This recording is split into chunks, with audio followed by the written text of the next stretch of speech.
नमस्कार मित्रों, जय श्री कृष्ण। आप सबका वैदिक प्रेरिक चैनल में स्वागत है। आज जो विषय ले रहे हैं वो है मार्च महीने का वृषभ राशि। इसका राशिफल देखेंगे और ग्रहों की क्या स्थिति बन रही है। आज मैं ग्रहों की स्थिति नहीं बताऊंगा बल्कि आपको चार्ट दिखाऊंगा। इसमें आपको साफ साफ दिखाई दे जाएंगे कि ग्रह कहां पर बैठे हैं, कौन से घर में हैं। तो वृषभ राशि में क्या है कि वृषभ राशि के अंदर मंगल और राहु की युति बनी हुई है। इसे अंगारक योग भी कहते हैं। अब मंगल यहां पर सप्तम और द्वादश भाव के स्वामी हैं और राहु के साथ बैठे हैं।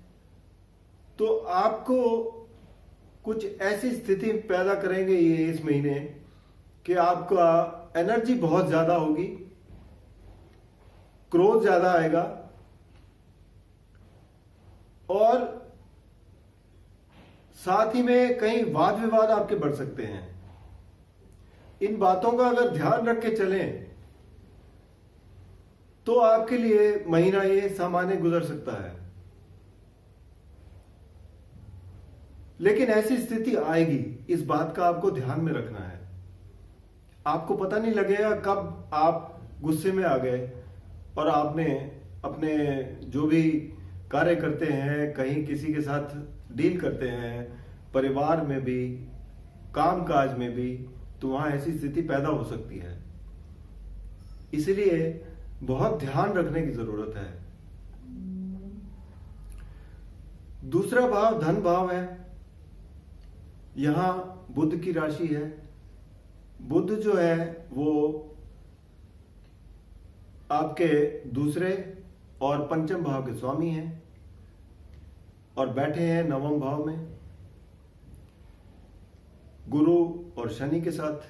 हालांकि 11 तारीख को ये दशम भाव में आ जाएंगे, तो एक बड़ी अच्छी स्थिति बनी हुई है। उधर भाग्य स्थान में बैठे हैं, परिवार में लाभ की स्थिति दिखा रहे हैं और धन की भी अच्छी स्थिति बता रहे हैं। पंचम भाव के लिए भी ये, जैसे बच्चों के लिए, विद्यार्थियों के लिए बहुत अच्छी स्थिति है। पढ़ाई में उनकी सहायता मिलेगी, बुद्धि से काम करेंगे। तो कुल मिलाकर ये स्थिति आपके लिए अच्छी बनी हुई है बुध की। अब बात करें तीसरा भाव। तीसरा भाव यानी कर्क राशि, और कर्क राशि का गोचर पंचम भाव से शुरू हो रहा है। अच्छी स्थिति है, कुल मिलाकर कोई दिक्कत की बात नहीं है। और चंद्र का जैसे बताया कि गोचर ज्यादातर अच्छा ही रहता है, सिवाय अष्टम और द्वादश भाव में।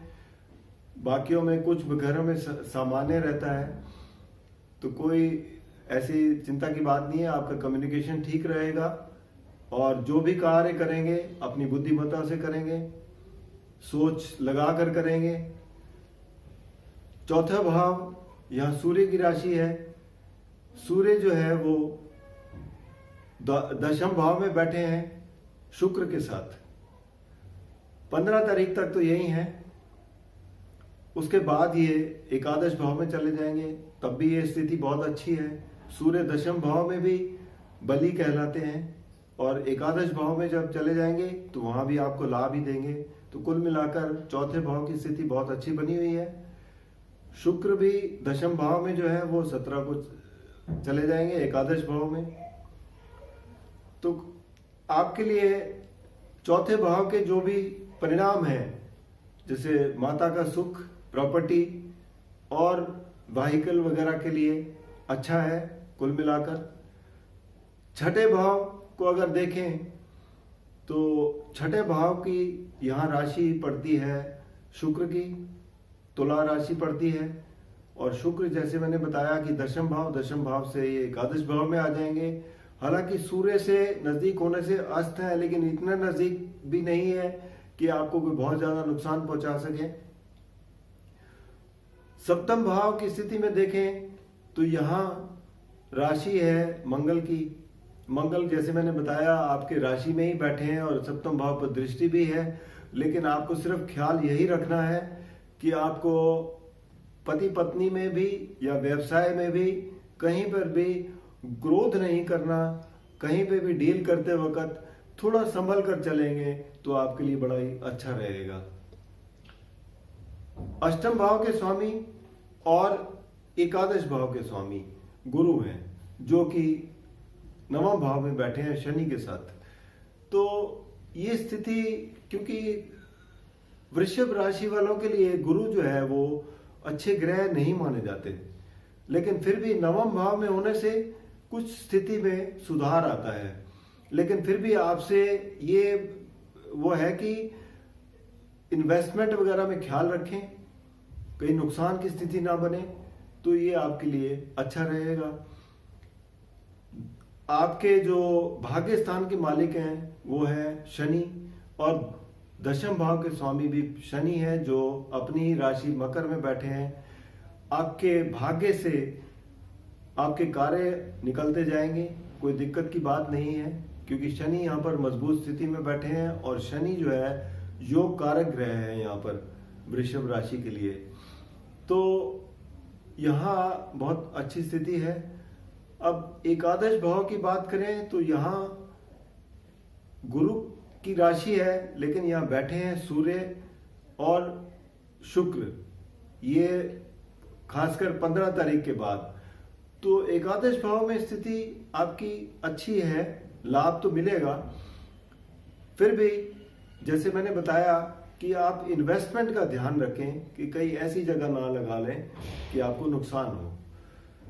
तो इन बातों का ध्यान रखते हुए आप चलेंगे तो आपके लिए सिर्फ एक ही पॉइंट है, वही है कि राशि के अंदर जो अंगारक योग बन रहा है मंगल और राहु का, इसको अगर आप पहचान पाए, अपनी क्षमता से इसको अगर आप कंट्रोल कर पाए, तो आपके लिए ये महीना सामान्य निकलेगा। क्या होता है कि जिंदगी में परेशानियां तो बहुत आती हैं, लेकिन उन सब का जो हमें रास्ता चाहिए होता है, और उस रास्ता ढूंढने के राह में गीता हमें एक बहुत बड़ा मदद करती है, जो भगवान कृष्ण ने अपने मुख से कही हुई है। इसमें आपको हर चीज का जीवन में परेशानी का हल मिल जाएगा। ऐसे ही 6ठे अध्याय में एक श्लोक है, वो मैं आपको पढ़ के सुनाता हूं, जिसका मतलब बहुत ही गहरा है। वो ये है, यो मां पश्यति सर्वत्र सर्वचा मयि पश्यति तस्यामह न प्रणश्यमि सचा में न प्रणश्यति। मतलब भगवान ये कहते हैं कि जो इंसान हर चीज में और हर व्यक्ति में मुझे देखता है, वो मेरी नजरों से कभी भी दूर नहीं होता। अब इसका कितना बड़ा मतलब है, अगर आप इसको समझ लें तो इसके लिए आपको जीवन में कितना बड़ा सुधार आ सकता है। तो कोई भी समस्या के लिए अगर आप गीता खोल के देखें तो आपको जरूर उसका हल जरूर मिलेगा। बाकी व्यक्तिगत समस्या के लिए अगर आप कोई विश्लेषण करवाना चाहते हैं, या आपको कोई कष्ट आ रहा है और कुंडली दिखाना चाहते हैं, तो नीचे दिए गए नंबर पर संपर्क कर सकते हैं या वैदिकप्रेरिक.com पर लॉगिन कर सकते हैं। धन्यवाद।